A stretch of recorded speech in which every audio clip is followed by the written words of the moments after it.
Today we're going to make mini chocolate tartlets. They're super easy and perfect for a dinner party or a casual gathering, whatever you're doing. These are sure to be a hit. So all we're going to do to make these is we're going to make a ganache and pour it into a pre-baked tartlet shell. I actually used an almond sablé. It goes super nice with the chocolate, but it's the easiest dessert ever. So this crust is super easy. Okay, so first steps in this particular crust recipe is to cream the butter and the sugar. At this point, we're kind of going to do something a little bit different than a traditional creaming method. We are going to actually cut our dry ingredients into our butter and sugar mixture. This is just AP flour. You can use pastry flour if you have it. This is almond flour, so there's a bit of almond flour in this crust. I think it gives a really nice texture and flavor. A little bit of baking powder. It's not necessarily for leavening, it just makes the crust a little bit lighter. And my favorite, salt.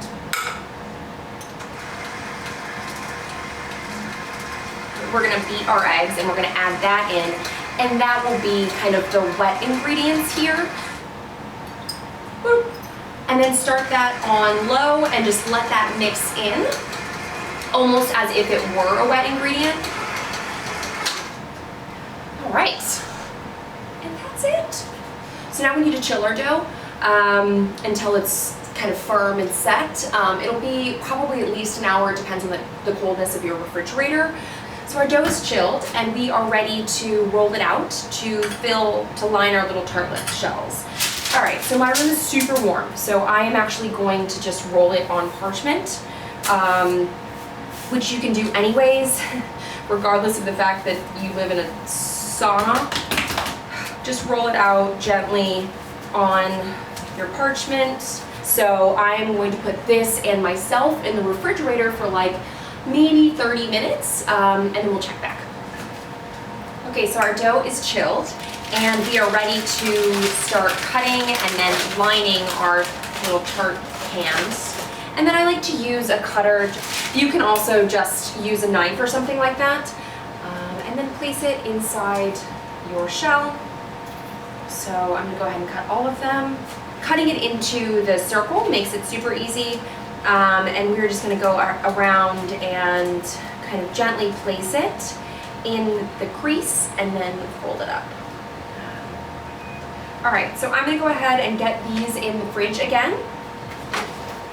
So I'm gonna par bake these shells, which just means that I'm gonna pre-bake the crust so that I can put a non-baked filling inside. Okay, so we are ready to line our shells and bake them. But first we wanna make sure that we cut these so that they're nice and even and beautiful. I like to just kind of cut away from me like this, and then we're going to dock it. So go ahead and just like poke the bottom, and this will make sure that it rises evenly and it doesn't like get like a big puff. We're ready to line our tart shells. So just go ahead and take our pre-crumbled pieces of paper. You see how they just kind of fit inside there without any hassle or ordeal. So I'm going to pour my beans inside. These, you can save these beans. You're going to cool them down and then save them for your next baking extravaganza. We're going to bake them at 350 degrees for about 8 minutes, and then we'll start checking the bottom crust and making sure, and all I mean by that is we're just going to take a peek and we're going to look and see that the bottom crust has started to set. Okay, so this is super duper fast. I'm going to take out, it's been about 11 minutes, and I'm going to take out my blind baking shells. You can see that they've started to brown around the edges, but they have not cooked on the bottom at all yet, so I'm just going to pop them back in the oven, and I'll check them about like 8 minutes, and I'll just kind of keep checking in 8-minute intervals until they're nice and golden brown. So our tartlets are out of the oven. And you can see that they have like a beautiful golden brown crust on the bottom. It's all even and flat. To make chocolate tartlets, all you have to do is basically make a ganache. And then we'll finish it with a little bit of butter and we'll pour it into our pre-baked tartlet shells. And that's it. Super easy. So I'm gonna go ahead and get my heavy cream melting. I'm gonna bring it just to a boil and then I'm gonna pour it over my chocolate. Meanwhile, I'm gonna put my salt in my chocolate. This is like 54%, but any semi-sweet chocolate will do. And then I've got a bit of corn syrup. Go ahead, and I usually scale my corn syrup or sticky things like honey in plastic. Okay, so it's come just to a boil. And then I'm gonna pour that over my chocolate, corn syrup mixture. So we're just gonna let it sit.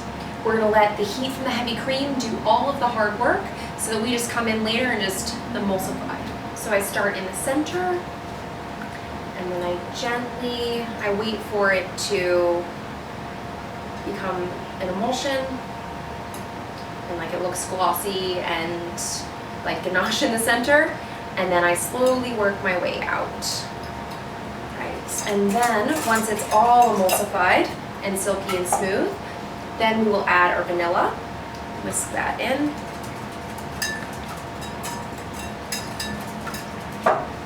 And then we're gonna add our butter. Now I've had this butter sitting at room temperature and my room is approximately 90 degrees, so it is almost melted on its own, but that's not necessary. The ganache is definitely warm enough where you could use cold butter if you wanted. And just gently whisk that in. You're good. You don't want to over whisk, not only because you don't want to break your emulsion, but also because you don't want a ton of extra bubbles in the surface of your tart shells. So in order to avoid that, you want to avoid over whisking or incorporating too much air into your ganache. I'm going to tap it to get some of those extra bubbles out, and they'll just kind of rise to the surface and then pop. Now, I don't fancy pouring from this bowl into my tartlet shells, so I'm going to transfer into a measuring cup. So then just pour your ganache gently into your tartlet shells that are pre-baked. So I used an almond sablé for these, and then I par-baked them. But you could use any sort of tart dough that you wish, but you will need to pre-bake it for obvious reasons. Now, to get rid of the bubbles on top, you can leave them. They're not going to change the taste in any way, shape, or form. But in order to get rid of them, if you want, you can use a kitchen torch. Just be very careful. So obviously, so that the heat will, pop the bubbles, you can see, like that. But if you leave it there too long, it will also scorch the chocolate. So you don't want that either. Now, these are finished. We're gonna let them chill and then top them with a little bit of Malden after. But go ahead and put these in the refrigerator and let them set. So our tartlets have completely set, and I'm just gonna sprinkle mine with just a little bit of Malden on top. You could put raspberries up on there, you could pour some caramel on there, you could do whatever you like. These are your salted chocolate tartlets. So I'm just gonna do a little bit of Malden, like a decorative way. So now for the best part. It's time to dig in. I'm just gonna cut a little, all right.